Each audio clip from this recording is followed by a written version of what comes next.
Alan Mathieson Turing nació en Paddington, Londres, Reino Unido, el 23 de junio de 1912. Desde muy temprana edad demostró su inteligencia. A los 3 años tenía una inusual capacidad para recordar palabras y a los 8 años se interesó por la química montando un laboratorio en su propia casa. Con 13 años ingresó en la escuela Sherborne, en la que ya demostraba su facilidad para las matemáticas, teniendo una gran capacidad para realizar cálculos mentalmente. Continuó sus estudios en el King's College de la Universidad de Cambridge, graduándose con honores en matemática en 1934. Posteriormente, fue nombrado profesor de dicha facultad. Turing dio con la respuesta al problema de la decisión formulado por Hilbert en 1900, probó que existen problemas sin solución algorítmica, siendo uno de los cimientos más importantes de la teoría de la computación.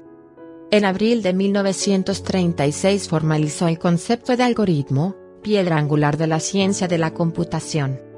Luego viajó a la Universidad de Princeton, Estados Unidos, donde trabajó junto con Alonzo Church. Cada uno por su lado, arribaron a una tesis que formalizó qué es lo computable, la tesis de Church-Turing, en la que se plantea que todo algoritmo es equivalente a una máquina de Turing. Esta máquina por sí misma no existe en la realidad, es un dispositivo teórico que manipula símbolos sobre una tira de cinta de acuerdo a una tabla de reglas.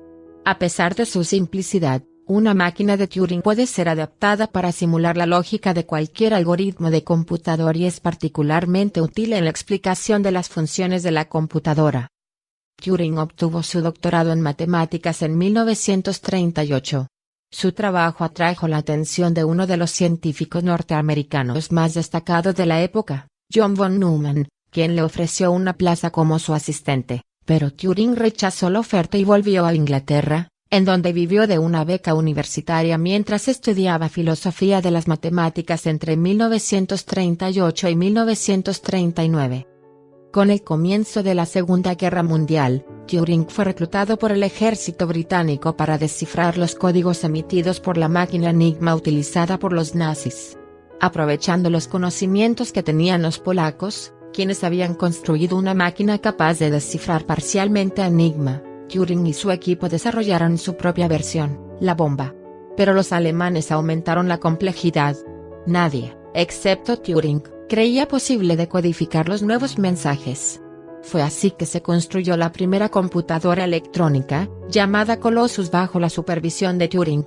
La máquina fue tan eficiente que pudo decodificar en tiempo real los mensajes alemanes. Por su trabajo Turing recibió la Orden del Imperio Británico en 1946. Además, Turing fue contratado por el Laboratorio Nacional de Física para competir con el proyecto americano EDVAC, de von Neumann. Turing se adelantó al proyecto de construcción de una computadora de acuerdo con la arquitectura propuesta por von Neumann. El Manchester Mark I se completó en 1948 antes que el EDVAC. Turing diseñó para esta máquina un lenguaje de programación basado en el código empleado por los teletipos. Otro de los campos de investigación de Turing fue la inteligencia artificial. Es muy famosa su frase: propongo considerar la siguiente cuestión, ¿pueden pensar las máquinas? Planteó un método, llamado el test de Turing, para determinar si las máquinas podrían tener la capacidad de pensar, y de la cual se usa hoy en día una variante, las captchas que aparecen en numerosas páginas web. Turing también dedicó tiempo al estudio de la biología, centrándose en investigaciones sobre morfogénesis. Pero una denuncia por robo derivó en que las autoridades de la época descubrieran la condición de homosexual de Turing. En aquel tiempo, la homosexualidad estaba penada por la ley.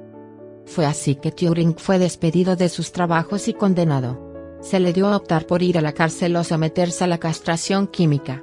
Optó por esto último, con terribles consecuencias para su cuerpo y mente. El 7 de junio de 1954 Turing se suicidó debido a la ingestión de una manzana contaminada con cianuro. Pero su historia no termina con su muerte. Luego de ella, se realizaron innumerables homenajes a su persona, reconociendo sus logros. En todo el mundo se recuerda de diversas formas a este genio, pero no fue sino hasta 2013 que fue indultado de sus cargos por la reina Isabel II.